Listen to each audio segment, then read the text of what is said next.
Good afternoon, students.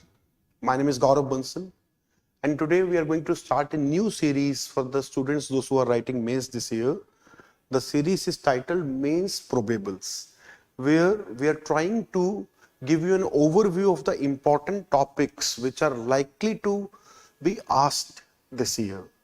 So, for this purpose, we have identified two major aspects. First of all, persistent issues which have been in debate and discussion in the last 1.5 year or 2 years even, and certain areas from syllabus from which question is perhaps due and is not asked for a long time. Because if we look at the pattern in which UPSC has been framing paper, in one place they are asking certain pertinent issues, contemporary issues, not necessarily current affairs, but certain issues which are permanently debatable, which have been in news for a long time, and from time to time they come up again in discussion. On the other hand, they are also trying to map the syllabus. So every year or two they cover certain topics on which question was not yet asked, but those topics were there in the syllabus. So we have divided this exercise in the two parts. So in this mains probable, for Indian economy, let us start the discussion. So first of all, we have a list of issues. So major contemporary issues which have been in news, which have been in debate and discussion, and which are also worthy a question for the mains. Okay, for example, from time to time we do hear or we do read in the newspaper about the increasing transactions in UPI, that UPI has made a record, but it is very difficult to frame a direct question in mains on UPI itself. It is difficult. It's not impossible. In context of another question, they can link UPI. That is possible. But still, we are picking up those questions, those topics from where full question can be expected and is likely. And if you look at the examination pattern, then almost you can say post-COVID period, on average 2 questions are there which are related to issues, and 6 questions are there which are just directly from syllabus based on theory or based on the topics given in the syllabus. They are not specifically there in the examination because they were in debate or discussion. So 2 questions are usually based on the current issues, debates, and in that also they are favoring those topics which are in debate and discussion for a long time rather than something which has just recently come up. For example, the tariff issue has become recently more prominent due to the discussion by Donald Trump and his regular tweets and debates around it. But tariff is not a new topic. Tariff has been discussed time to time and regularly, and it is also a theoretical issue. So we will be discussing topics like these. So certain topics that I have picked up and our team has also contributed to some extent includes, first of all, sluggish private sector investment. Okay. So in India, private sector contribution in investments has reduced. So we'll be talking about it. What kind of a question is expected? Because direct question will not come on this particular news, but it will be more macroeconomic in nature. Similarly, the next topic after this will be sluggish savings and rising debt. Okay. So household sector in India, which contribute maximum to the savings, is now finding a difficult problem, and we'll be talking about it. Similarly, we have these 11 topics where we have informal labor, gig economy, which is regularly discussed, and every few months you see article on these topics and they are pertinent issues. It is not something which is current affair and recently something has happened and it is in news. We are not in favor of such topics, and UPSC is also not asking questions on those topics. Similarly, trade deal with UK, USA, EU, tariff issue, and likewise. So let us start with the first topic itself. So the first topic that we have picked for this session is sluggish private sector investments. What do we mean by sluggish private sector investment? First of all, what are some of the data supporting it? What kind of question can be asked? So these are the 3-4 things that we will discuss on it. So first of all, when we talk about the private sector investments, we need to understand that when it comes to savings in an economy, it is mostly household or common people who save most of the money.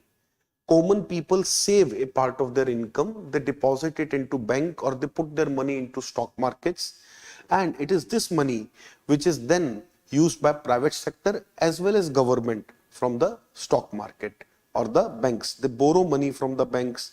Government also through the statutory liquidity ratio and other provisions takes up money. So basically people save and the same money is borrowed by private sector as well as government.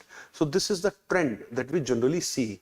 In this trend, the problematic part is there on the saving side also, which we will discuss after this. And on the first hand, there is a problem regarding private sector investment. So since the COVID period, you can say 2020, the private sector share in the investment is declining or is stagnant. In certain year it has gone down, in certain year it has remained stagnant. Overall, if we see the 6-year trend, then share of private sector in the investment in India has fallen. So private sector invest nahi kar raha hai. Private sector is not making much of the investments, and this is affecting the overall economic growth of India. So I hope, since most of the people who are watching this video are likely to be those who are preparing for mains, or at least those who have basic idea of the syllabus and idea of the mains. So I know that such students are expected to know the basic growth models, Harrod-Domer model, or if not Harrod-Domer model, at least they understand that investment is necessary for growth. Without investments, we cannot have growth. So if investments are not going to increase, growth will suffer, and same is happening. India, which has a potential to grow at 7.5 to 8%, is unfortunately growing around 6.75% on average. So our growth rate is 1% less than what it should have been. Clear? So on the other hand, interestingly, we are also observing something, that in the last 5-6 budgets, public sector investments have increased. The capital expenditure from the government side has increased in the budget. Government used to invest around 7 to 8% of the budgeted amount. Now government is investing close to 17 to 18% of the budgeted amount. So in a way, in India, overall investments have remained around the same, but within investment, the share of public sector has increased, and meanwhile, private sector has declined. So this is the issue. Now, what kind of question is expected? क्या इस पे पूछा जा सकता है? What should we prepare? So, on this particular topic, they will ask you a general question on economic growth. They will not ask you on investment in most probability. They will ask you, what are the major reasons which are slowing down India's economic growth? Or what are the major challenges in front of Indian economy regarding the growth rate or regarding higher growth?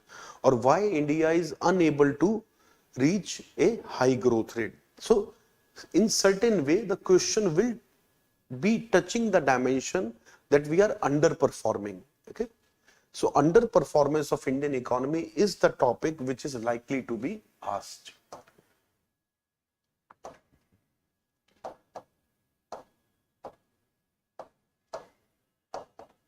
And when this is asked, then you need to talk about that while government has increased investments, the private sector in the country at the same time is struggling to keep up with the investment, and it is this topic that we need to prepare. There are other issues also, but in the context of this issue, then you also need to talk about why private sector is not investing. One thing is the phenomena that private sector is investing less or private sector is not investing. On the other hand, we also need to think about why private sector is not investing. That is also something we need to work on. So in this context, private sector is not getting investments or is not able to invest in a way because of 3 to 4 factors. One of the reason is uncertainty. COVID created uncertainty. because of COVID lockdowns, factory owners were not very clear how long the lockdown will continue. If they open a new factory in such an environment, whether they will be able to work or not, how long COVID will continue, whether there will be continuous disturbance. So these were actually genuine issues among the entrepreneurs. Then after 2 years, by the time we started to emerge from COVID, we started to recover from COVID, by that time we started to observe a new problem. And the new problem in this context was that the uncertainty regarding the international trade and supply chain started. International supply chain become disturbed, and that is because of Russia-Ukraine war and resultant oil price increase. And of course, there was some impact of COVID as well. So combined, these factors led to supply chain inconsistency and non-reliability. So now if private sector was ready to invest after COVID, they were planning to open new factories, they once again halted their plans and delayed their investment proposals, because now again there was uncertainty because of Russia-Ukraine war. And after that, we have seen there has been more and more instability rather than instability decreasing. Russia-Ukraine war has not ended yet. Meanwhile, world has got into another bigger scale war, and that is between Israel and the Hamas. So that has further flared up issues. Now recently Iran also got involved and Yemen also got involved, America got involved. As a result, the number of war and conflicts in the world are increasing. Meanwhile, India and Pakistan also directly exchanged weapons against each other. So in all such disturbances and uncertainty, it is highly likely that private sector will hold on to their investment. Those who are absolutely sure what they want to do, those people are investing. ऐसा तो नहीं है कि private sector से invest हो ही नहीं रहा है. So private sector is investing, but their overall investments are less than what they could have been. Uncertainty is one of the reasons. Another reason is high interest rate. Because of global disturbances, there was a risk of inflation, and in order to control inflation, RBI from 2021 to almost until February 2025 kept interest rate very high. So this was also the reason. Taking loan was very expensive, very costly. That's why also companies were not investing.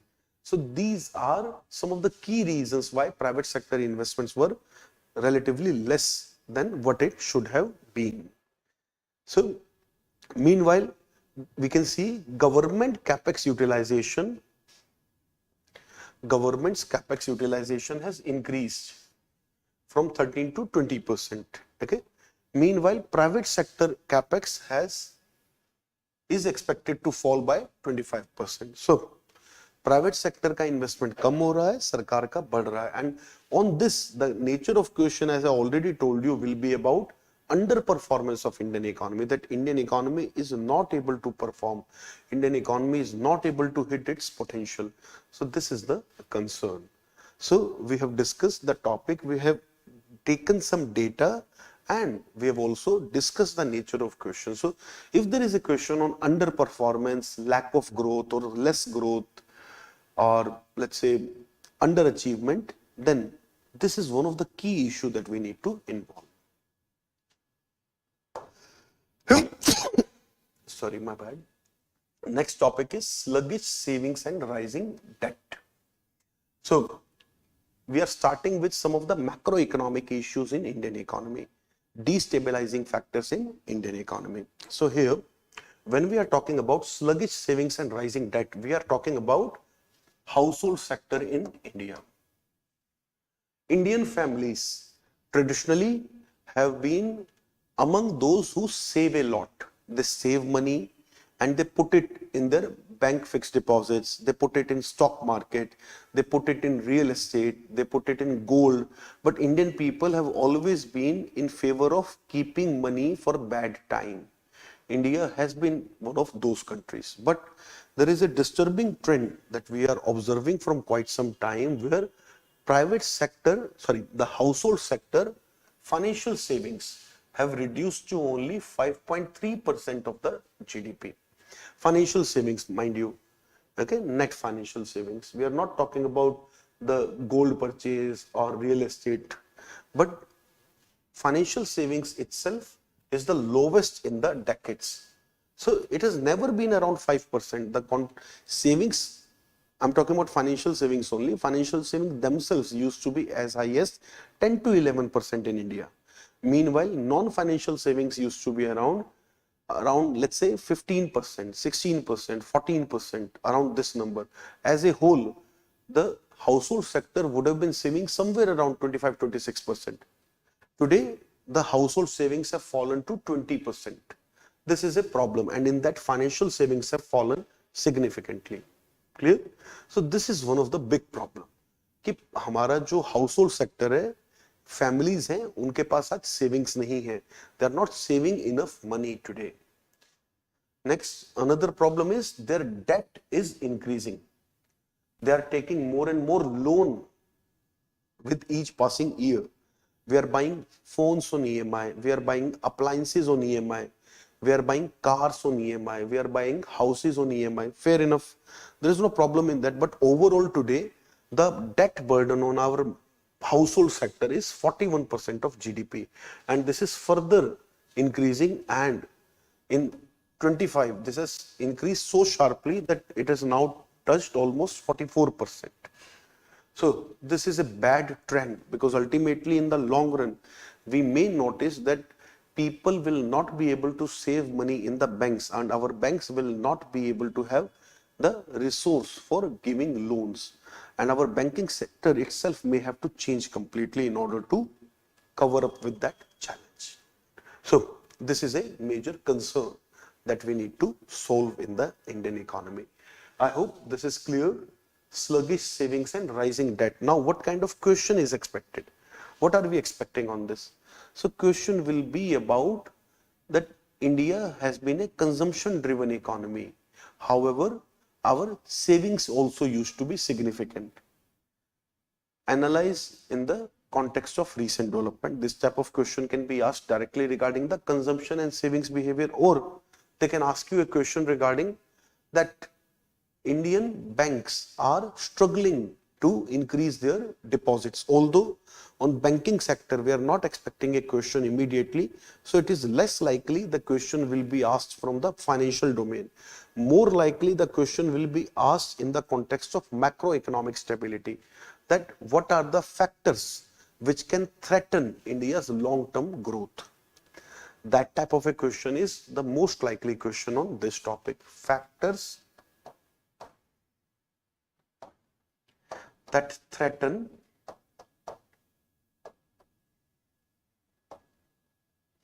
long-term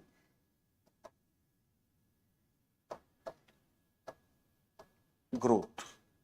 So this is something that we need to work out.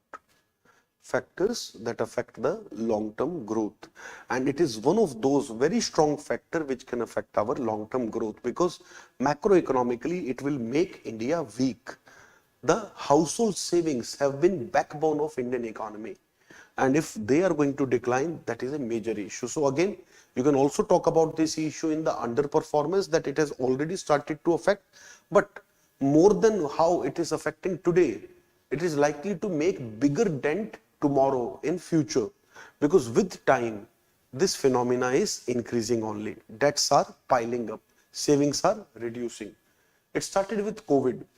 During COVID, a lot of people were working from their home, taking half a salary, or some people were just simply waiting for COVID to pass by. They were eating up on their old savings. Overall, during the COVID period, the savings of the household significantly got affected. And after that, there have been a lot of disturbance in the markets. And as a result, that loss in the savings which happened during COVID has not been recovered since. So this is an issue that we need to be aware of. इस topic पे बहुत ज़्यादा direct question नहीं आएगा. They are not going to ask you about that household savings are declining or that household debt is increasing.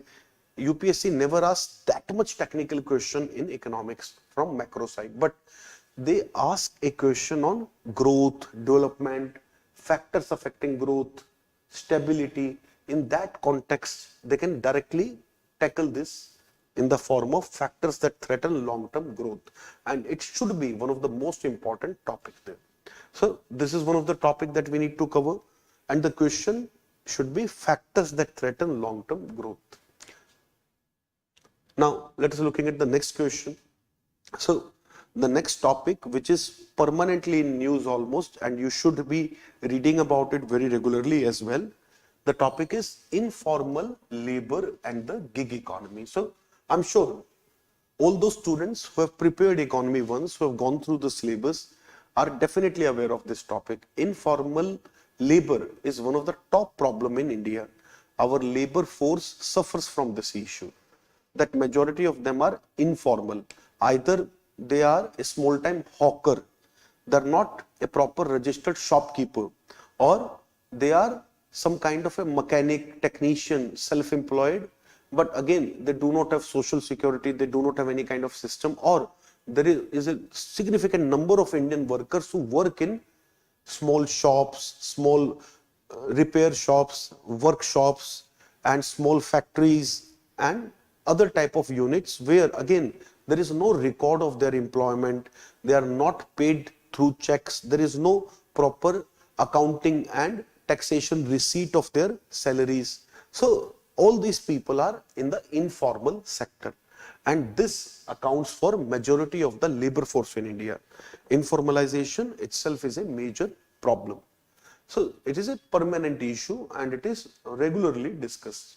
Now, when we are talking about informal labor, the good thing is recently, due to many of the government efforts which are also highlighted in economic survey, the formal employment in India has nearly doubled, okay, between 2005 to 2019, and since then, if we are talking about almost from 2017 to 2024, then EPFO registration have increased by 7 crore.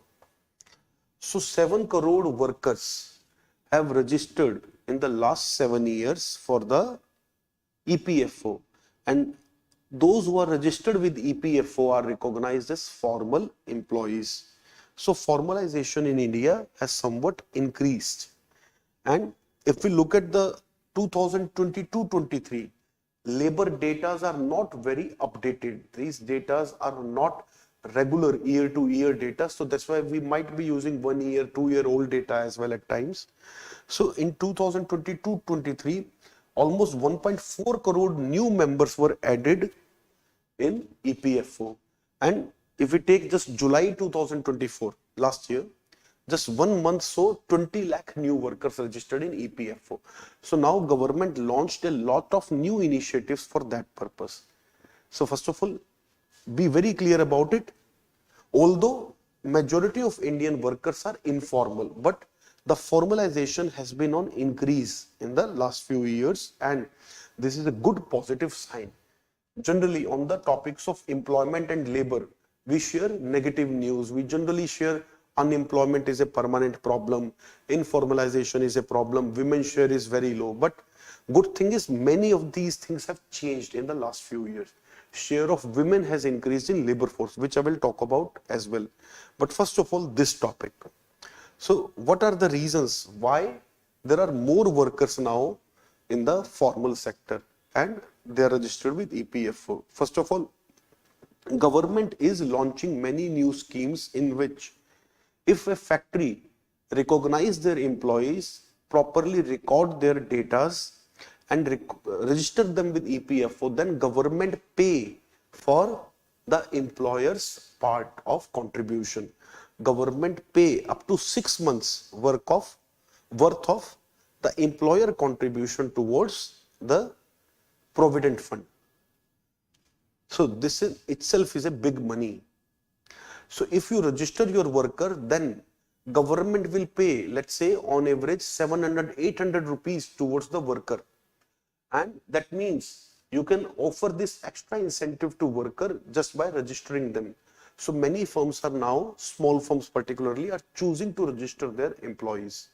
So government does not give you directly for 6 months, first 2 months at registration, then after certain time period, if the private sector also continuously keeps them registered for 2 years and pay their provident fund, then again for 2 months government will pay, then after certain time period government will again pay for 2 months. Likewise, government ensures that those who are registered remain registered. So in a way, there are many such schemes. Of course, we cannot be going completely into the detail of all the schemes involved, but I'm just giving you certain ideas that economic survey, when you are going through, you find the details of such scheme.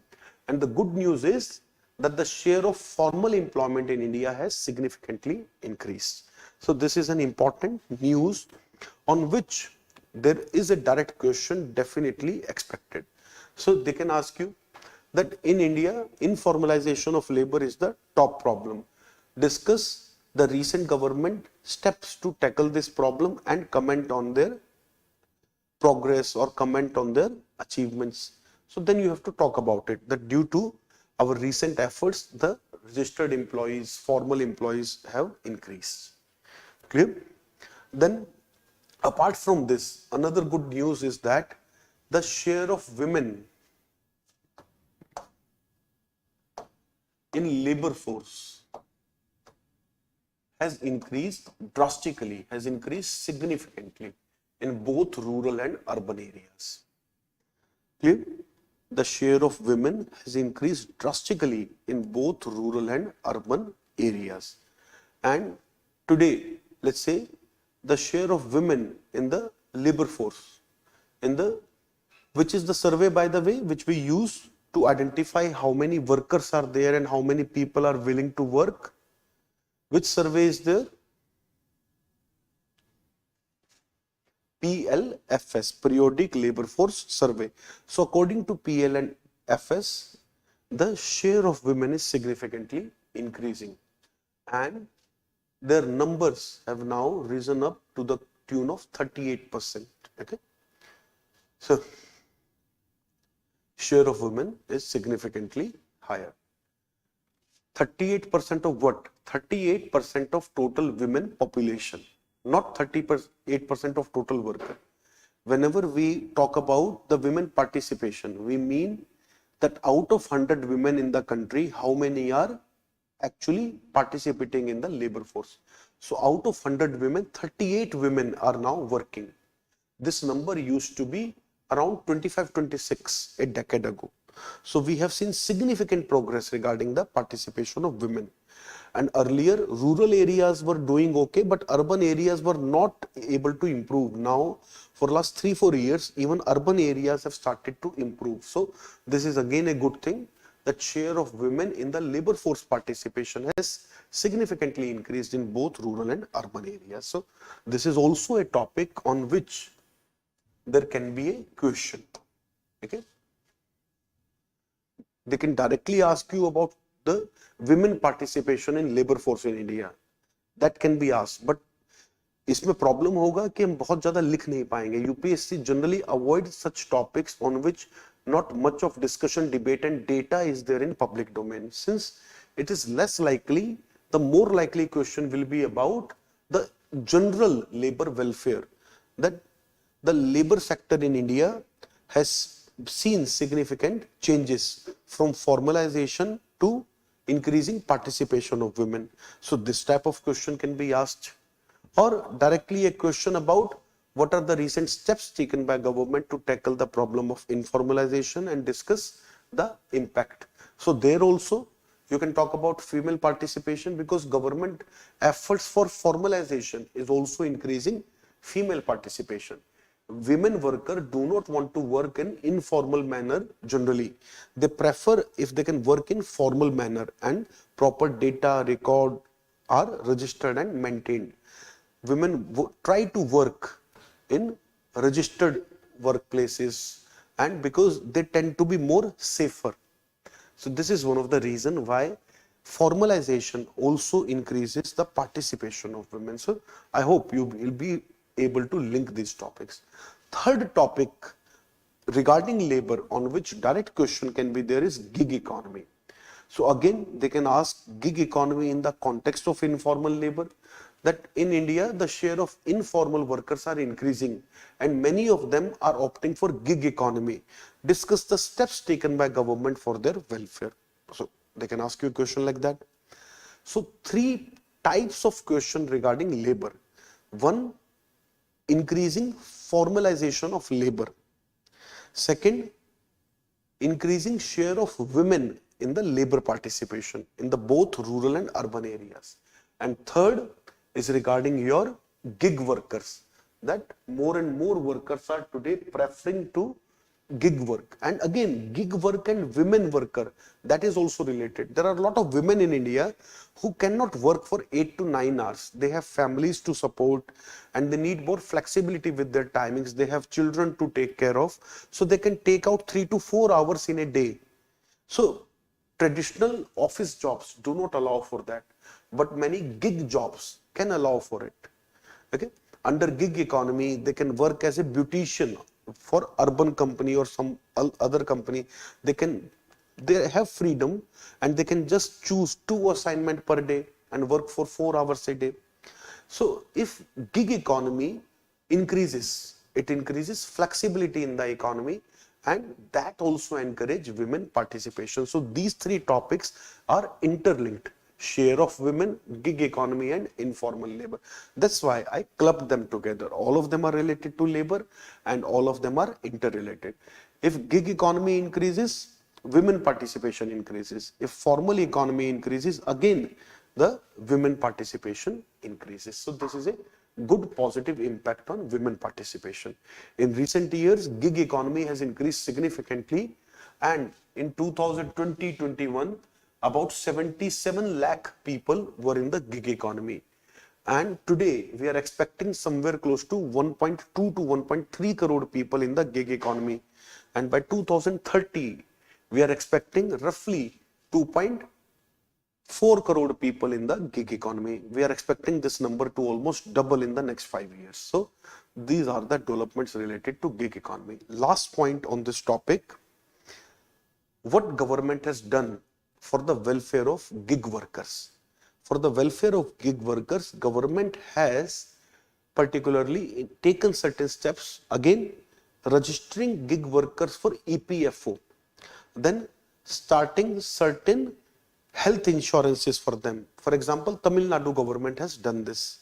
Then Rajasthan government has also done this. Then also providing them with certain other occupational hazard covers.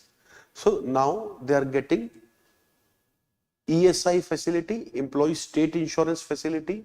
They are also getting provident fund registration, and they are also getting certain other government insurances, apart from certain other schemes like Ayushman Bharat, etc., which generally benefit people. So together, all of these steps are supporting the gig economy. So I hope from labor sector, you will be able to tackle any question.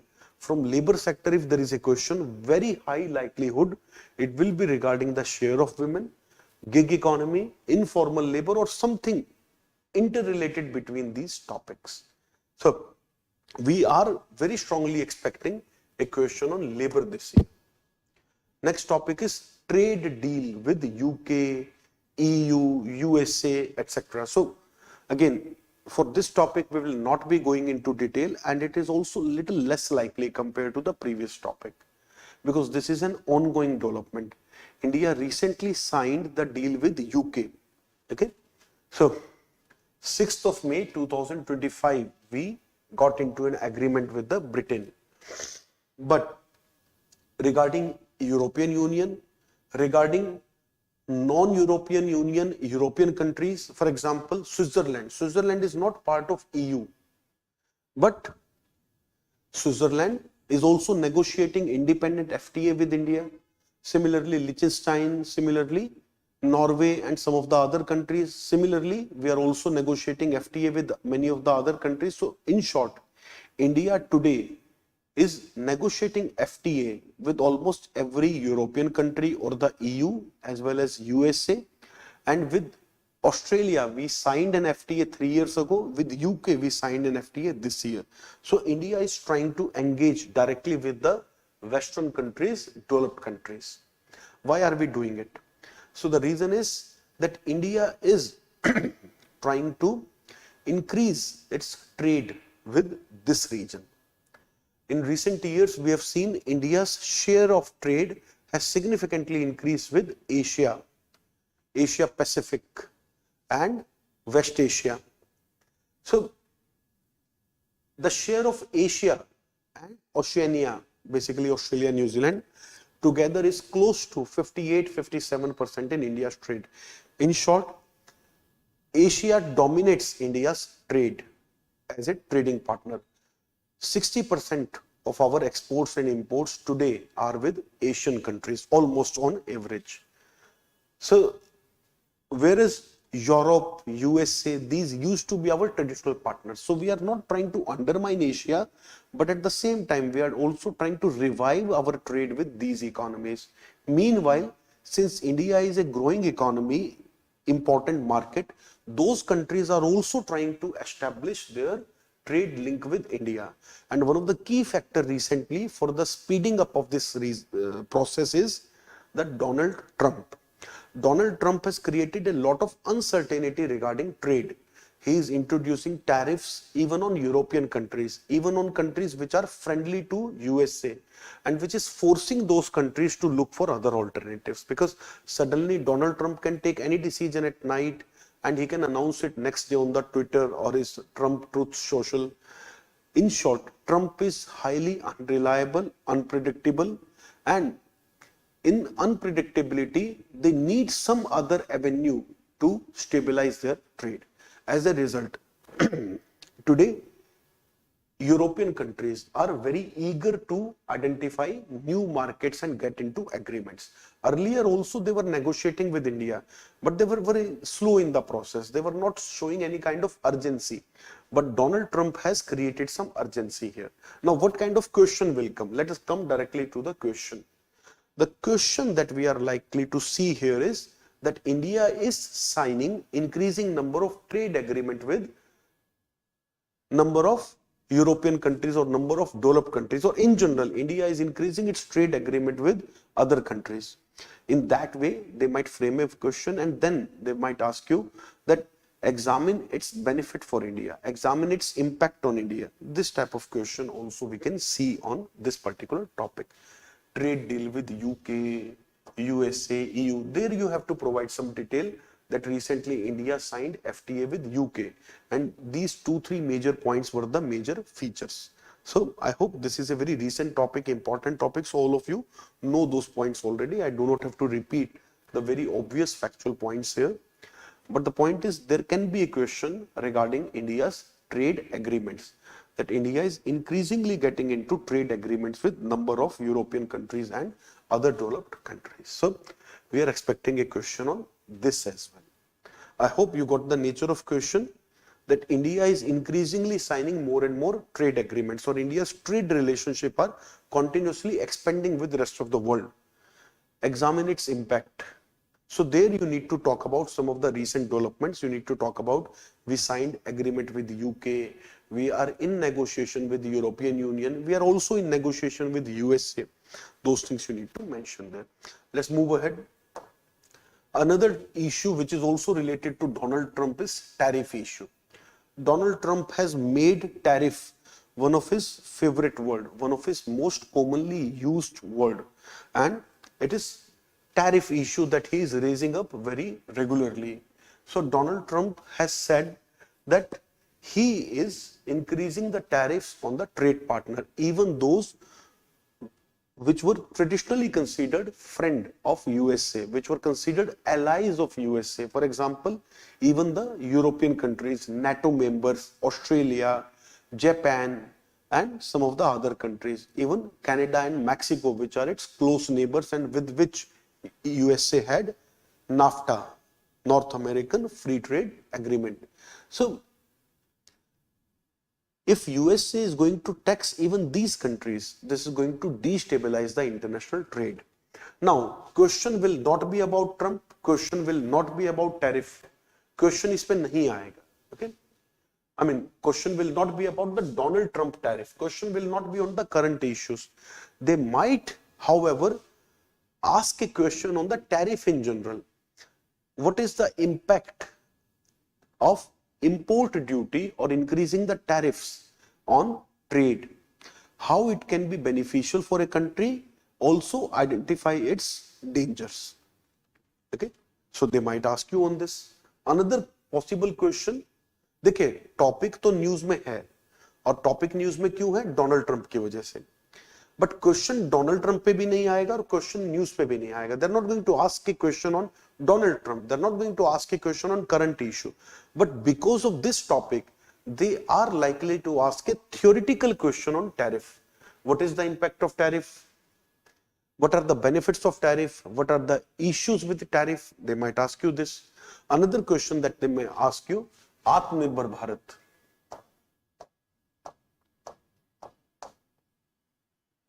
That many countries are trying to reduce their international exposure and are trying to achieve self-sufficiency, while in India we see this in the form of Atmanirbhar Bharat, in America we see in the form of America First policy.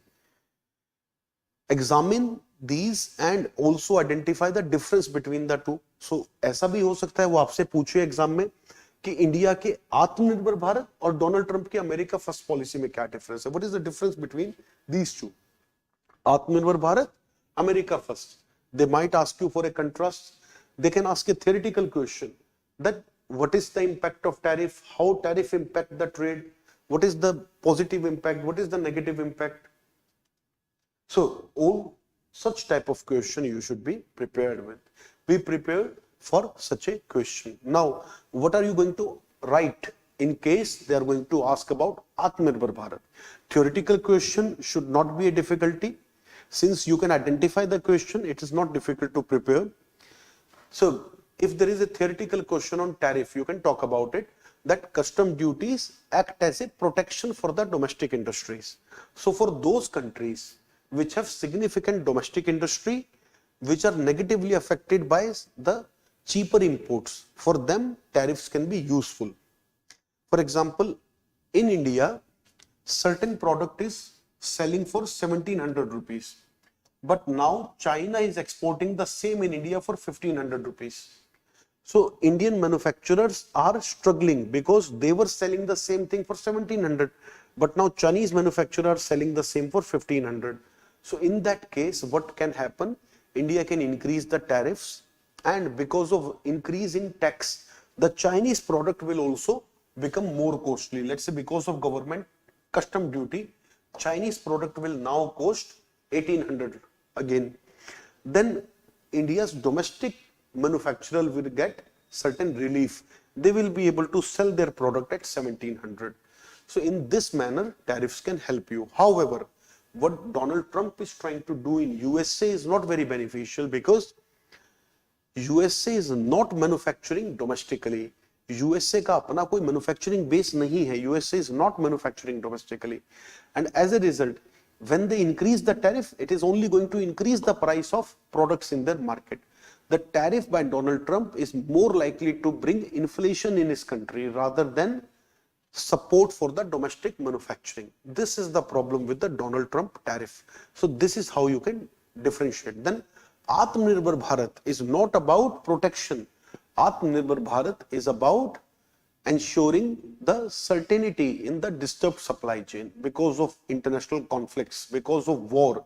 From time to time, the supplies are disrupted. For example, recently China disrupted the supply of rare earth minerals. Okay, and because China was the major supplier of rare earth minerals, today it is very difficult to get those, and that is a problem that we are facing today. Because of Atmanirbhar Bharat, we are trying to reduce such chances कि अचानक से कोई देश आज कोई चीज supply करना बंद कर दे, तो हमारे पास उसका डोमेस्टिक ऑल्टरनेटिव होना चाहिए. We should have a domestic alternative for our major inputs. For example, tomorrow China attacks Taiwan, then suddenly there will be shortage of processors, microchips, motherboards, because Taiwan is supplying almost 60% of the global supply of motherboard, 30% of the microprocessors, and almost 25% of the other hardware equipments. So if China attacks Taiwan, suddenly there will be shortage. And this is the reason for last 3-4 years we are investing in chip manufacturing in India. And some of the global companies are setting up their factories in India along with some Indian domestic companies. So suddenly if there is something like that, we will be able to tackle the situation. This is Atmanirbhar Bharat. Atmanirbhar Bharat is less about protection, more about reliability.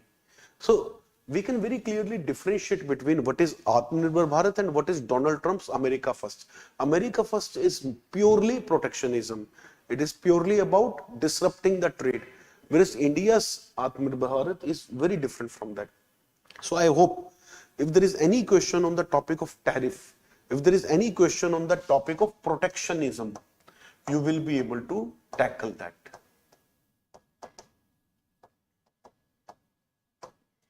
Okay. Protectionism. So India is not technically doing protectionism. There might be some degree of protectionism, but mostly we are trying to ensure that our businesses continue to get raw material. This is our attempt in Atmanirbhar Bharat. It is not about protectionism as much.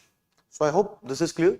Tariff issue, two types of question, either protectionism or theoretical question directly on tariff. What is the impact of tariff? What are the benefits? What are the advantages? Examine in context of India. So that type of question. So I hope both type of question you can tackle because we have discussed what should be the approach in both the cases. Let's move ahead now. Next is the startup rise and decline in India. There was a time period in India 4 or 5 years ago when suddenly every week we would be reading about a new company in India which suddenly has hit the jackpot with the investor and suddenly a new unicorn was rising. So unicorn companies were increasing in India at a breakneck speed, at a rapid rate. Lot of Indian startups were becoming big, becoming large. They were getting a lot of funding. And suddenly it was appearing that in India, startup is now arrived. And India is the third largest startup system in the world. While startups are doing well in India, but that hype that was there 4 or 5 years ago is completely missing now. Today, many of those big champion startup companies have failed. Many of them are struggling. As a result, investors have now become very, very careful. There have been many companies which have resulted into a fraud or they have resulted into mismanagement of funds, if not outright fraud. Okay? So many of them were not outrightly frauds. They were, in most cases, mismanaging the funds. For example, a new company giving a lot of discount in order to gain customers, and they do not have a business model. Their entire business model is based on the discount. Then it is not a good business. Unfortunately, a lot of startups in India were about this. Think about it, Blinkit, Zapto and other companies, while they are creating a new niche of quick commerce. But apart from quick commerce, people are ordering from them because they are giving a lot of discount. Once they stop giving discount, then only we can know the true worth of their business. So in India, startups have gone into discount spree or price war in order to increase their business size. But this is not sustainable. You cannot build businesses without new technology, without new system, just by discount. So this is the problem here. So for example, Byju's also got into trouble because ultimately they were also doing the same. Online classes is not a new technology or new system in India, but they were disrupting the model by offering classes for a very cheap price. Okay, and they were arguing, big words were used, democratization of education and all of that were used. But ultimately what we have found, that they were trying to undermine the competition by cutting too much prices. So this is the problem that we need to understand in this context. So startups in India were doing very well 4 or 5 years ago, and every week or so we were hearing about new company which has suddenly emerged and become a $1 billion value company. But that has reduced, and VC funding in India has declined, and it is in general much less than what it used to be 4 or 5 years ago. Okay, and the number of unicorns in India has also become stagnant. We are not seeing the new unicorns. Meanwhile, the layoff also are significant. Although from time to time, quarter to quarter, there is up and down, which is fine. But general trend is now, while startups are doing well, but no longer do we have such an excitement and such an rapid rise of startup as it was happening at one point of time. So in India, there was a rise of startup at one point of time, and today that excitement and that rapid increase has now stalled, and today it has become more subdued, and they are getting average investments. This is about startups. Now, what kind of question is expected on the topic of startups? On the topic of startup, you can expect a question around, let's say, the startup revolution in India encouraged entrepreneurship and encouraged a lot of youth to seek for entrepreneurship rather than looking for jobs. Discuss its impact on employment generation and unemployment in India. So they can link it to the topic of unemployment, and they can link it to the general topic of startup. How startups have changed the approach, how startups are affecting the unemployment in India, how they are affecting the employment in India. This type of question they can ask. Or they can ask a question that startups in India were rising very rapidly earlier. However, their progress has now become very slow. What are the reasons and what remedies can be there? That can be a question. So these are the type of question which they can ask you regarding the startups. I hope this is clear. Meanwhile, all those students who are watching can ask their doubts in the live chat. We are live and we can check your comments and answer them. Okay, so if there are any doubts, if there are any questions, kindly ask them in the comment section. I am regularly looking at your comments. So startup is a topic for which we have already discussed what would be the nature of question. Let's look at the next question. Next topic is green revolution. Now, green revolution is not a new topic. It is not some current affair, but recently, because Dr. M.S. Swaminathan passed away last year, he passed away. So because of that reason, the green revolution can be asked. Okay. Green revolution in India is very strongly linked to M.S. Swaminathan, and because of his death, every newspaper, every media house and even government published reports, published articles on his contribution on the green revolution in India, changing nature of green revolution. So because of that, the topic of green revolution became very common in news. And even after 1 year, we are continuously seeing the increase in the topic of green revolution's coverage. As a result, we are expecting a question on green revolution in agriculture. Now, what kind of question can be there? Question can be about the nature of green revolution and its achievement.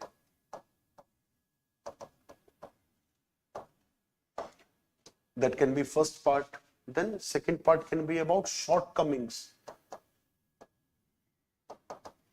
So what are the issues with green revolution?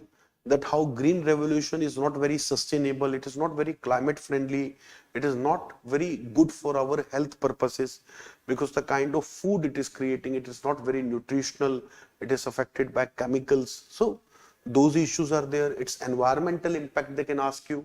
So green revolution is a topic on which we are expecting a question, and be prepared to talk about the nature of green revolution, that on what basis green revolution was a relevant topic, was an important technological breakthrough in India. So there you might have to talk about that green revolution was based on HYV, high yielding varieties of seeds. These were also known as a dwarf variety of seeds. Similarly, you have to talk about the agricultural financing that had to change. In India, we did nationalization of banks in order to promote the rural credit. Similarly, we also created regional rural banks.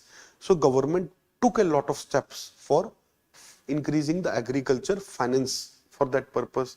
Then machinery, agriculture machinery was also manufactured in great number. The promotion of tractors used to happen. Tube wells became very popular. Irrigation was also one of the factor. Okay, so seeds, irrigation, chemicals, chemical fertilizer and pesticides basically. And similarly, some of the other points such as agriculture finance. It is on these fundamental factors that green revolution was based on. Its achievements were that we achieved food security within 20 years. It also ensured some rural prosperity in northwest India, in the state of Haryana and Punjab as well. And green revolution also increased the confidence that in a very short time we can be so much successful regarding food production. This in a way also was a major morale booster for us, the success in green revolution. So there are many achievements and then there are many shortcomings as well. So on all these aspects there can be a question, be prepared for that. It is not a topic which is otherwise in news. It is much in news right now because of Dr. M.S. Swaminathan. Still you can expect a question around it, okay, and be prepared for it. Next topic which is continuously in news from last year is the regional variation in India, the regional gap between the states. So here we need to talk about inequality. That in India, income inequality is a big problem.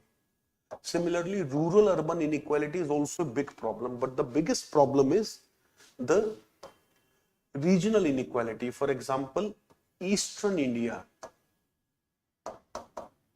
has not done very well. It has remained slow in growth, whereas South India or Southern India and Western India has done much better in terms of economic growth and development. So this regional gap between various states in India is a major issue. Similarly, on social parameters, on demography, okay, this is about growth. Then there is topic of demography. Over there also there is a debate regarding North India versus South India. Now people from South India, their politicians and some of the intellectuals, they have started to argue for quite some time that South India has been more disciplined. It worked hard on its human capital. Southern India did a lot for its population. And as a result, they were able to control their population rise. And their population has increased by a very limited number and reached replacement rate today. Whereas many of the northern states in India, particularly Uttar Pradesh and Bihar, although there has been decline in fertility, still they have been the most important contributor to the population increase, as well as their population control has not been very good. Now, South is arguing that since in India we distribute resources largely according to population, the problem is there.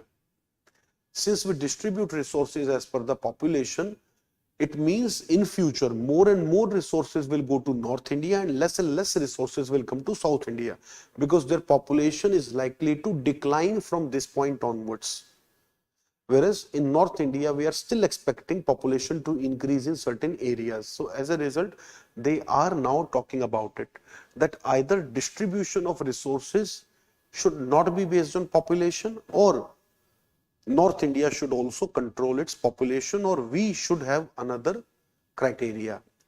And in between, unfortunately, when they are discussing it, there are certain politicians who are a bit loudmouth, who wants to create certain controversy. They also talk about separating from India.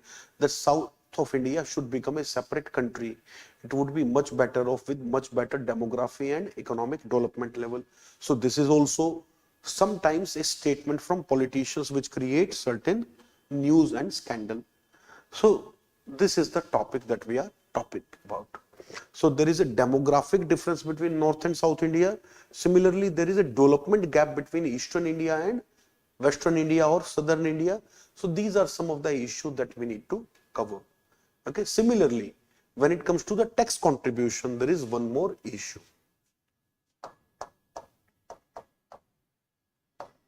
States like Tamil Nadu, Maharashtra have been arguing that they contribute significantly towards tax. When we look at the overall GST collection in India, their argument is Gujarat, Maharashtra and Tamil Nadu. They together account for more than 30% of total GST in India. But the money that they receive back, the spending by government on their people is much less. Once there was a statistic given by Tamil Nadu that if Tamil Nadu gives 1 rupee towards central taxes, or people in Tamil Nadu gives 1 rupee towards central taxes, they receive back only 13 paisa from the central government. So this was also argued as a discrimination by some of the southern states as well as some of the western states. Similarly, Maharashtra also argued at one point of time that if we contribute 1 rupee to central taxes, we get only 28 paisa back per person or per rupee basically. So this is also an argument. Meanwhile, certain areas like Bihar, Uttar Pradesh, Jharkhand, if people there contribute 1 rupees towards tax, the government spend almost 1.13 paisa, 1.20 paisa back on those people. So basically, in many of these northern states or eastern states, people give less taxes to government and take more resources from government. Whereas in south, in west, people give more resources to government and receive very less. So in a way, these states are arguing that we are subsidizing these North Indian and eastern states, and there should be more effort on the center's part to ensure that those who are meritorious should be rewarded, that southern states should be prioritized in terms of government infrastructure spending, in terms of government project and in terms of general government expenditure. Since we give more tax, we also deserve more expenditure. This is also a debate. So these are the three perspectives regarding the regional differences between the states, and from all three perspectives there can be a question. However, when it comes to the tax contribution part, there can be a question in paper 2. When it comes to the demography, then it will not be a question in Indian economy, it will be a question either in polity or more likely it will be in paper 1 society. So demography aspect is more relevant for your paper 1 or 2, not for paper 3 as such. Regarding development gap, this is the most likely area where they will ask you question in Indian economy paper 3. Similarly, regarding tax contribution also, they might ask you in paper 2 as well, where fiscal federalism is a topic, where center-state relationship is a topic, so they can ask you it there. And particularly since some of the politicians in this particular case also talked about secession from center or from India, so this becomes a political issue as well. So इसको polity में भी पूछा जा सकता है और economy में भी. The question can be there in either polity or Indian economy. Hence, you need to be prepared for both perspectives. Meanwhile, you should be talking about it very clearly, be aware of the datas. I gave you the data in this session that in Tamil Nadu, they were arguing that we get back only 13 paisa for each rupee. In Maharashtra, they were saying 28 paisa we are getting back from each rupee that we give as tax. So these are certain types of data that you need to support these arguments. Meanwhile, this whole argument is a fallacy. If you are going to attempt this answer, you do not have to justify this. You have to talk about it in a manner that while there is some merit in the argument, that those states which have been more disciplined should not be punished for their good discipline and good governance. Southern states, if they followed good governance model and good human capital development, then it is not justified today that their political representation decline proportionately or that they receive less resources from government. It is not really justified. However, we also need to take care of the development gap. States which are already better off do not require much expenditure in infrastructure. We actually need to spend more money on those areas which are backward. I need to spend more where I'm weak, not where I'm strong already. This is the argument. And for that, strong ones have to contribute. So in a union, you get a lot of benefits also. People from Bihar, people from Jharkhand defend Indian borders also. They do not ask that we should defend only Bihar, we should not defend South India, or we should not defend Maharashtra or like that. So it should not be a debate like that. In a union, each state contributes. Some may contribute more in terms of economy, in finance, whereas states like Jharkhand, for example, might not give tax, but it also, on the other hand, gives critical minerals. It gives a lot of raw material on the basis of which industry in Tamil Nadu is able to manufacture. So it is wrong to argue on that part. Then what they produce in Tamil Nadu is also selling in parts of North India, Eastern India, throughout India. If they would have been selling only in Tamil Nadu, they would never have emerged big industry.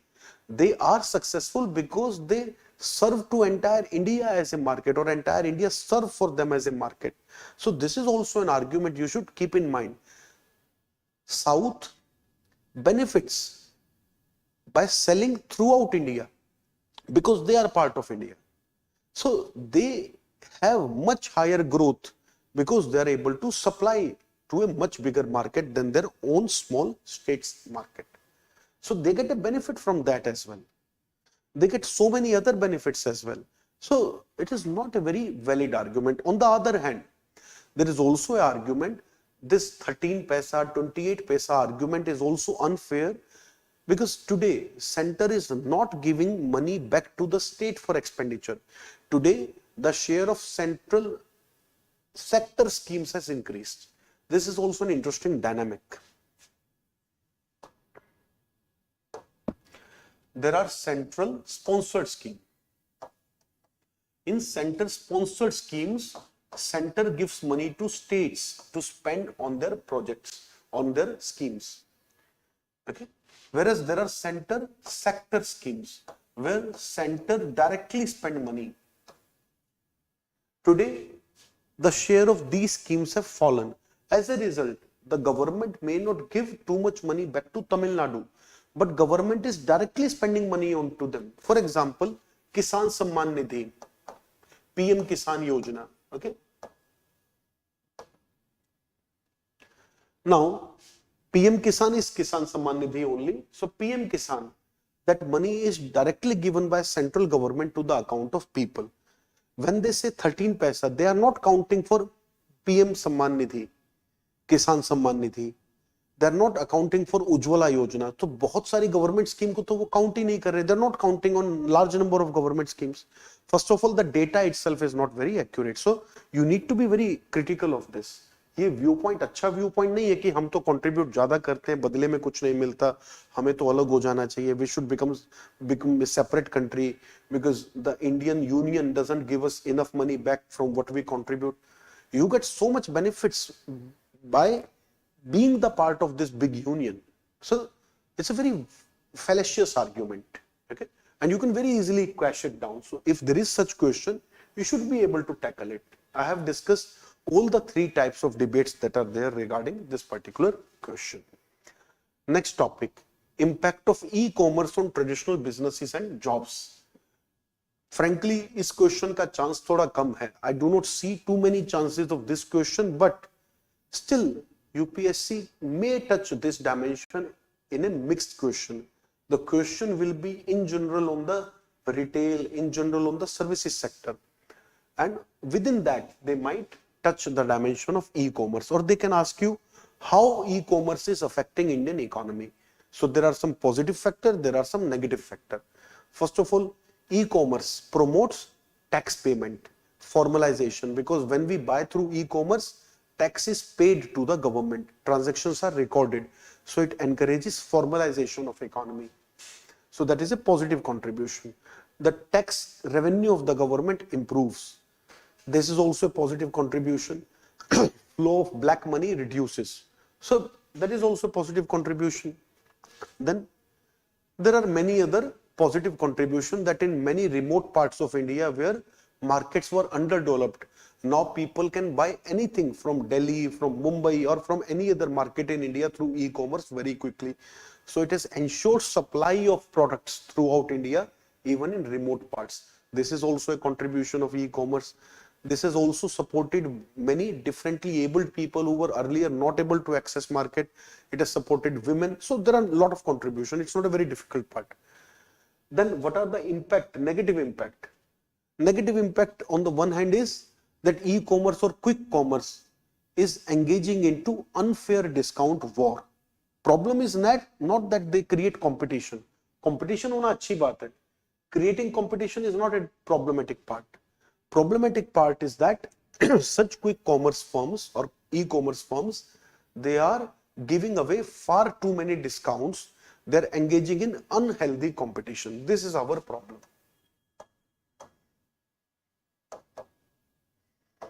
For example, let me give you a particular case here.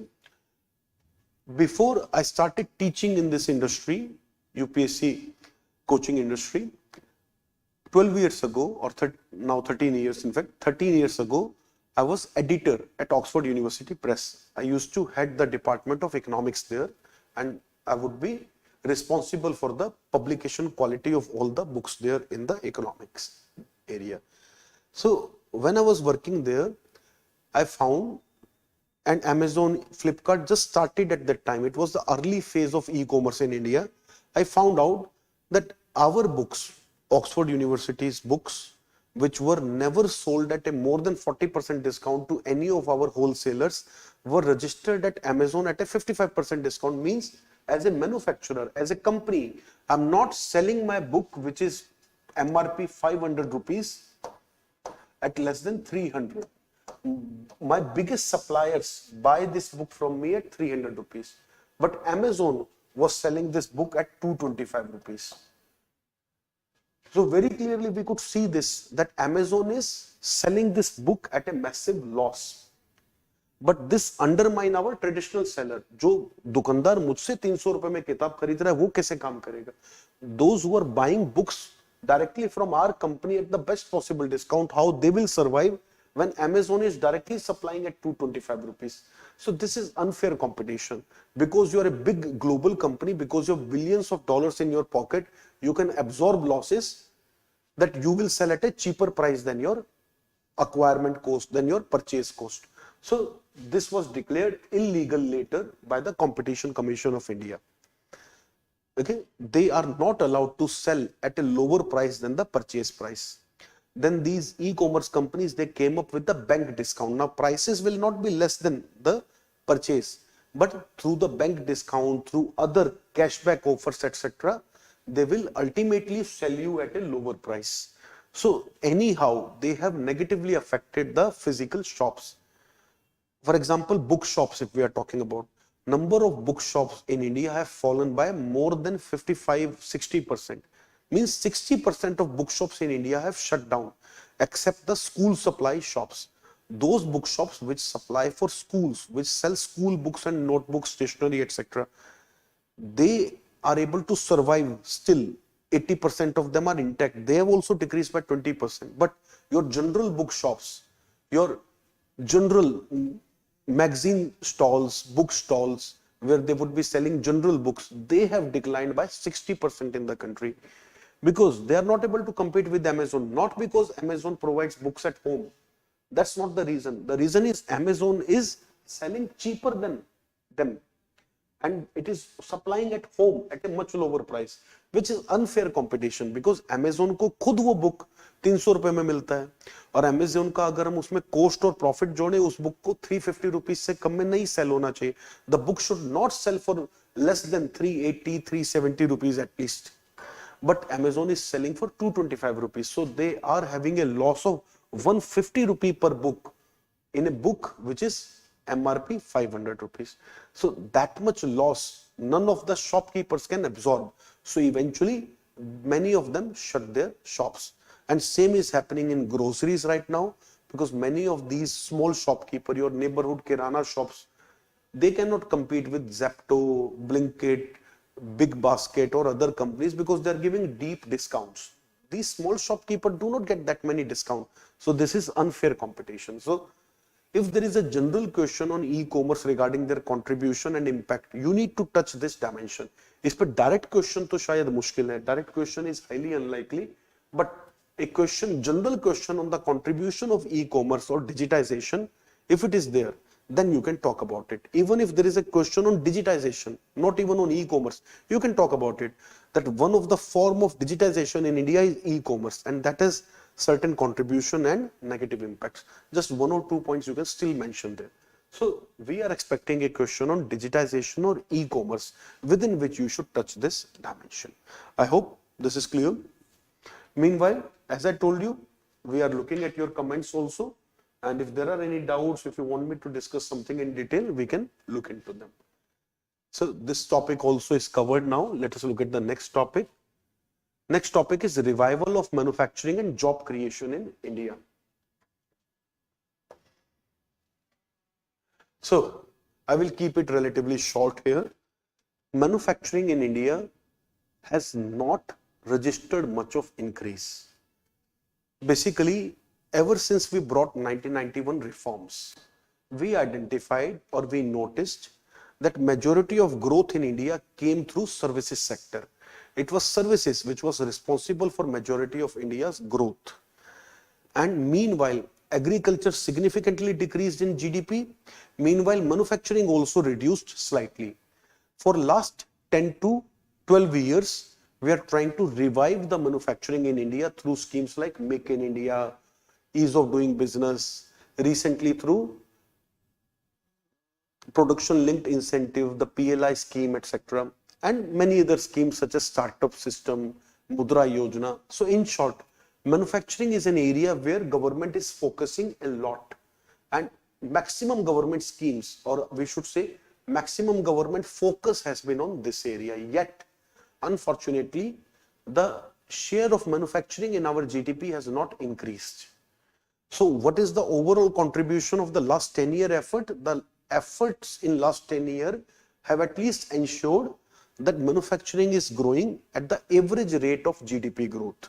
Today, average rate of GDP growth is 6.5 to 7%, and manufacturing growth rate is also close to 6 to 6.5 or 6.5 to 7%. So as a result, the share of manufacturing in Indian economy has, while it has not increased, it has not decreased either. It has maintained its level. While it is better than what was happening earlier. देखिए 1990 से 2015 तक manufacturing का share कम हो रहा था. अभी कम तो नहीं हो रहा है, बट बढ़ भी नहीं रहा है. Okay? From 1990 to 2015, share of manufacturing declined continuously. Now it is not declining, but it is not increasing either. And given so many efforts are made by us, it is not a very good result. It is not a bad result either. It should not be very disappointing, but it is not very encouraging either. So the point is, despite so much efforts by us, the manufacturing share in the job creation as well as GDP has not increased. The silver lining is that if we would not have made these efforts, maybe manufacturing share would have gone significantly lower. So this is the positive way to look at the things. Meanwhile, manufacturing employment grew 5.2% in rural areas and 2.3% in urban areas. Okay? And it seems employment has recovered from the COVID-19 impact. So हम ये कह रहे हैं that yes, manufacturing jobs have increased. Manufacturing output has increased. Manufacturing is not doing badly, but it is not able to perform as we want it to perform. We have much higher expectation and we desire much better result from manufacturing. In that sense, there is slight disappointment. Meanwhile, manufacturing job growth has been healthy. Manufacturing share in the jobs also has remained constant. So there are two ways to look at it. जितना effort कर रहे हैं उतना नहीं मिल रहा है. We are not getting how much effort we are making yet.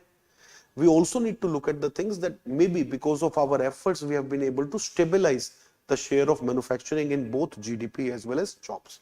So obviously there can be absolutely direct question here that despite all our efforts, manufacturing is not doing very well in India.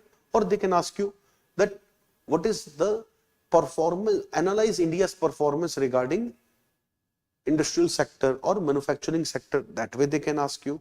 Or analyze the impact of Make in India, ease of doing business, etc. They can ask you. So there are a number of ways in which they can ask you. They can ask you a general question on the performance of industry and manufacturing, on which you have to talk about that yes, it has been average performance, not something disappointing either, but not something very encouraging as well. So this is the stance you need to maintain. I hope this should be clear. Okay. Similarly, if there is a question regarding the failure of government initiatives, regarding disappointment, then obviously you need to say the same points, but you need to also balance the perspective that we should not be very disappointed because there are many success stories in that. Then you have to talk about individual cases. For example, well, share of manufacturing might be same, but manufacturing exports have significantly increased from India. This is a silver lining. The share of manufacturing in FDI has increased. So manufacturing is attracting more investment, manufacturing is able to export more. At least this is a silver lining in the process. ठीक है, overall नहीं बढ़ा है, but exports में बढ़ा है, FDI में बढ़ा है. So you can talk about certain positives to balance out the negative perspective. That, for example, mobile phones. India was one of the top importers of mobile phone in the world just 5 years ago. And we were spending close to $35 billion on the computing devices, which include your tablets, laptops, and mobile phones. Okay. Today, the imports have reduced to $20 billion and exports have increased to $15 billion, means where we were spending $35 billion of foreign exchange on the computing devices. Today, we are spending hardly $5 billion. So, we have reduced our deficit regarding the computing devices or electronics, or basically your mobile phone. Mobile phone is the major share in this. So mobile phone में जहाँ हमें बहुत loss होता था, हमने उसको बहुत कम किया है. Similarly, toys, similarly many automobiles, similarly pharmaceuticals. There are many areas where we have been able to cover this gap in the export and import. Meanwhile, this is also the reason why our trade numbers have improved. Our current account deficit, trade deficit has declined. So there are many positive sides as well to look forward to. So this should be clear and you can tackle this question by talking about these points. I've given you enough points to write both the perspectives. So last topic in the current issues which are in debate is negative liquidity issue. Well, this issue, to be very frank, I'm not expecting to be asked this year, or so I'm 50-50 to be very frank. Okay, हो सकता है पूछ ले, हो सकता है ना पूछे. The reason why I'm saying it, because negative liquidity issue is now resolved. This was a problem for the last 4 years, but by reducing repo twice, we have addressed this problem. Okay, by reducing the repo rate twice, or basically interest rates twice, we have addressed the negative liquidity issue. So last 4-5 years, there has been COVID lockdown, there has been supply chain issue, there has been Russia-Ukraine war, then the Israel and the Hamas war, and Iran as well. So there has been a lot of conflicts, because of which international inflation has been very high. And because of international inflation, we were afraid that some of that inflation will come to India as well. India will also be negatively affected by it. In order to rule out inflation, in order to keep prices under control, we kept our interest rate very high ever since the Russia-Ukraine war started. Since then, we had a very high interest rate, which created this problem of negative liquidity. So this problem, we know the reason why it was there, and now when inflation is under control significantly, RBI is cutting the interest rates. So this is all about this topic, to be very clear.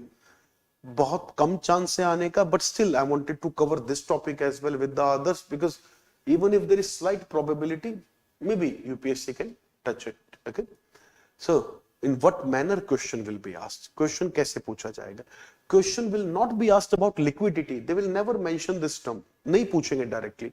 What they will ask will be the investments in India or the growth in India, which we discussed in the beginning. That in India, we are not able to grow as our potential, or we are underperforming in terms of our growth. Identify the reasons and suggest the remedies. There we have to talk about it. That one of the key reasons why private sector is not investing in India is high interest rate, which was due to negative liquidity. There you can talk about it. Okay. In that sense, this question is relevant. With this, I have covered the contemporary issues which should be relevant for this year's examination, and you can expect 2 questions maybe from these topics. Okay. Anyways, too many questions are not coming from current issues, and anyways nobody can predict UPSC either. हो सकता है इस साल current affairs पे ही पूछ दें. Okay, they might ask you more questions on current affairs, current issues, and we may get even more questions. But these are the topics from which questions are primarily likely to be asked if UPSC is likely to ask more questions on current issues. Nonetheless, I have also identified certain gap areas in syllabus areas from which we have not seen a question for quite some time, or has not seen a question ever. So from these areas also we can expect a question, because this is the pattern of UPSC. Every year they are picking up 1 or 2 questions from those topics which were uncovered in the examination so far. So the first topic is debt and deficit. This topic has been asked, but in the last 7-8 years, there has not been a question on this particular topic. So India's fiscal deficit, FRBM Act, India's overall debt, okay, the macroeconomic stability. From all these topics, there can be a question, because this is an ignored area of syllabus for quite some time. So this is a topic from the section of Indian government budgeting or government budgeting. In the government budgeting, there are 4 types of question. Either they ask you a question directly on budget, on the accounts itself, which they've asked twice, on the current account, capital account last year. Then similarly on budgeting system, they asked earlier as well. Similarly, they can ask a question on taxation, which they have also done many times. So tax का topic भी budget में आता है, जिसपे पूछा गया है. They've asked on the budget regarding taxation. They've also asked regarding subsidies from expenditure side. One topic which is remaining from budget is debt and deficit, fiscal deficit, borrowings, debt. So be prepared to answer on this question. And if there is a question on this, then you can talk about that fiscal deficit in India is continuously declining since 2021 COVID crisis. During COVID, our fiscal deficit touched record high of 10% plus. And since then, it has continuously fallen. And today, it is expected to reach a level of 4.7% and 4.3% respectively in the coming year and the next year. So this is what we are expecting regarding the fiscal deficit. Similarly, there are some of the other numbers that you need to remember here. So these are the topics relevant from budget. 3 have already been covered. 1 topic is remaining for which there is no question for a long time. So be prepared for this question. Then next topic is banking issues. For last 8 years or 9 years, there has not been a single question on monetary policy, banking issues. Monetary policy they did ask last year with relationship to inflation. So that started a trend. Basically, when UPSC revised the syllabus, after that, in the new syllabus, there is no mention of the topic of banking, monetary policy, RBI, etc. In the first 2-3 years, they were still asking question on that topic. But now UPSC is trying to stick to syllabus more, and because banking is not there in syllabus, that is the reason why they have not asked a question on banking for last 8 years. However, it is very important section of Indian economy which all the students have to cover, and it should be asked even if it is not mentioned in the syllabus. So last year they asked a question on monetary policy. So that is a very clear indication that अगर monetary policy पे पूछ लिया है last year, तो अब banking पे भी पूछ सकते हैं, because they asked on, because monetary policy is not mentioned either, RBI is not mentioned, because they are getting into this dimension now. Monetary policy was asked last year, so this year they are likely to ask about banking, and when they ask about banking, they will definitely ask about the issues with the banking sector in India, where you will be talking about NPA, non-performing assets. You will be talking about the problem regarding the deposit to credit ratio. The deposit to credit ratio is declining. That is another problem. Then there are other problems apart from these also. So there can be a question in general on banking issues where you have to talk about it. Negative liquidity was another issue, for example, which we just discussed.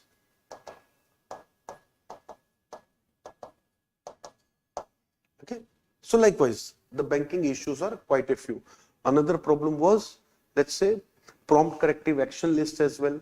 Okay. So overall, these are the issues with the banking. Then another question is buffer stock and food security. Buffer stock पे काफी समय से question नहीं आया है. They asked a question on food security, NFSA, and that is already quite a few years ago. For last 7 years, there is no question on this area, and that is very clearly defined area in syllabus.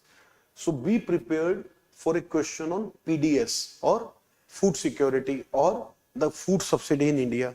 Government since COVID is giving away free food to almost 85% population. They can ask about this. Is it justified to continue that subsidy even after COVID is over? Should we reduce that?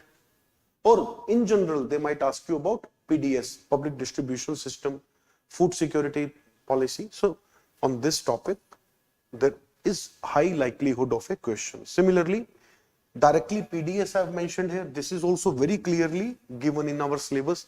And again, on PDS, there has not been a question. So PDS पे question आने का बहुत high chance है. There is very high degree of chance they might ask you on PDS. And there you have to talk about the ration card scheme, okay? The one nation, one ration card reform. Then you have to talk about what has been the change post-COVID, why we increased food subsidy, what is the impact. For example, recently there was a report by World Bank in which they said, because of India's food subsidy, because of some of the other subsidies such as Ujjwala subsidy, etc., in India, the consumption inequality has reduced to very, very low. So income inequality in India is high. Some people earn more, some people earn less, some people earn very less.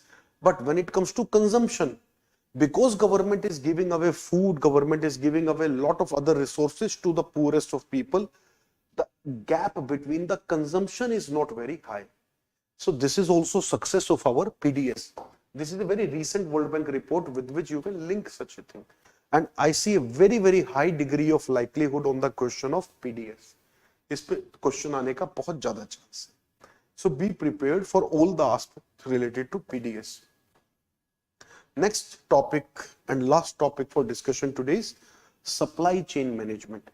Supply chain management, although is given in our syllabus in the context of food processing industry, but after COVID, we identified that there has been a supply chain management problem in the world. Because of different war, there is uncertainty. That is why sometimes we are not able to ensure the supply of raw materials. we are not able to ensure the supply of required resources, machinery, etc. So this is also a failure of supply chain. So be prepared to expect a question on supply chain. What is the supply chain issue? How does it affect international trade? ठीक है, ये syllabus में दिया agriculture में है, but supply chain दिया तो है. सप्लाई चेन पे क्वेश्चन वो हो सकता है वहां से उठा के इंटरनेशनल रिलेशंस पे, इंटरनेशनल ट्रेड पे पूछते. Or even if they ask on agriculture, you should be prepared for it. So on this topic, there has not been a question. Be prepared for a question on supply chain management. Now, what has been the international supply chain issue? Because of uncertainties, because of number of international conflict, the international shipping cost has increased. International shipping insurance has increased.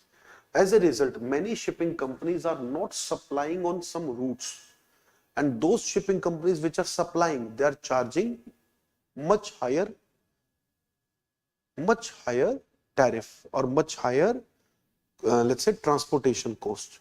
Meanwhile, the insurance cost has also increased for international shipping. As a result, it is becoming far more costly to import something from abroad, particularly if it is coming from the Caspian Sea side, if it is coming from Mediterranean and Suez Canal side.